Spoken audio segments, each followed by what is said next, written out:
Salut les amis!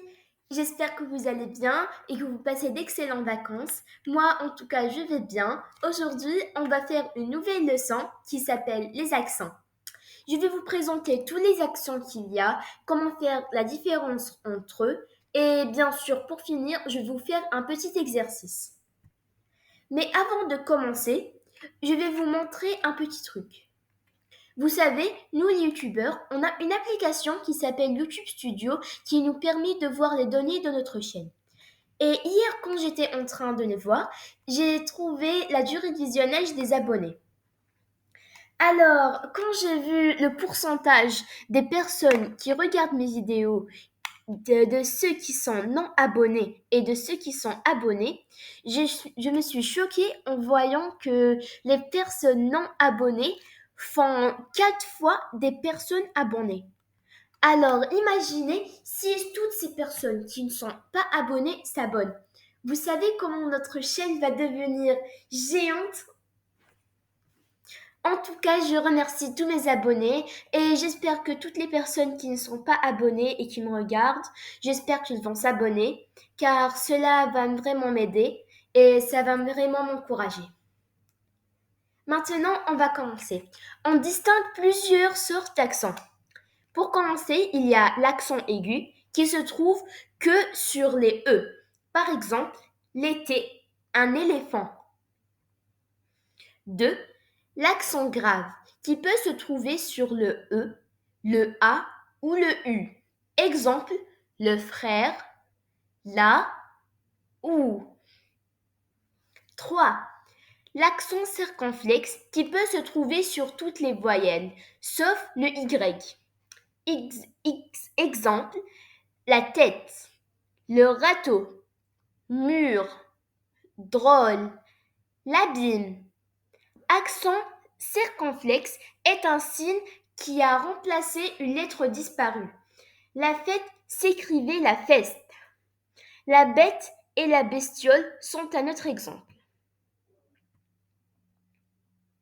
Maintenant, on va faire une petite remarque qui nous dit les accents graves et les accents circonflexes peuvent aussi être utilisés pour différencier des mots homonymes.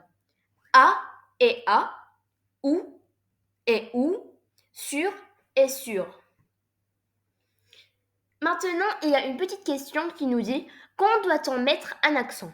Pour le savoir, il faut couper le mot par syllabe. Si la syllabe contenant le son est se termine par une consonne, on ne met pas d'accent. Exemple, terre, riz, bleu, f, faire, veste, son, se. Paternel, complet. Sinon, je mets un accent. Exemple, intéressant, sérénité, fermeté, complète, brève. Un accent aigu ou un accent grave. Observez la syllabe suivante, à droite. Si elle contient un E muet, on peut mettre un accent grave. Un exemple, père, dernière,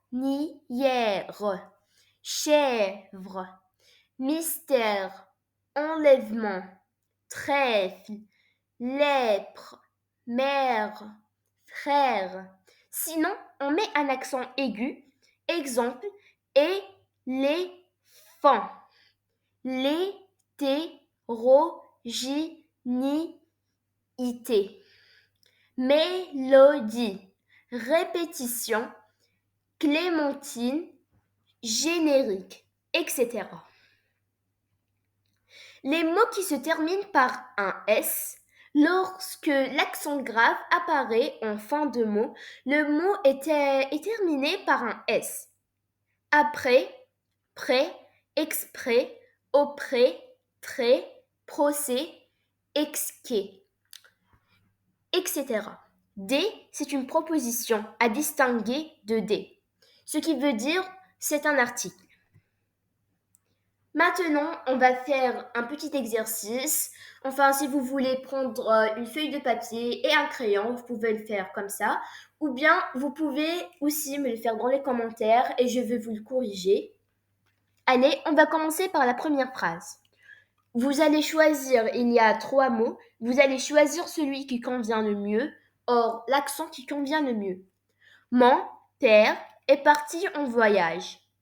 L'éléphant d'Afrique doit être protégé. Je suis entièrement d'accord avec vous. Merci d'avoir regardé cette vidéo. Je vous aime tous. Je vous fais plein de gros câlins, plein de gros bisous. Je vous souhaite de passer d'excellentes vacances. N'oubliez pas de liker, de vous abonner et de montrer ma chaîne YouTube à vos proches ou à vos amis. Et tous ceux qui ne sont pas abonnés, je les invite à m'abonner à ma chaîne car sincèrement, je fais de mon mieux pour que mes vidéos vous plaisent. En tout cas, si vous voulez une leçon précisément celle que vous voulez, vous pouvez me l'écrire dans les commentaires et je vais vous le faire avec honneur. Merci beaucoup les amis. Au revoir.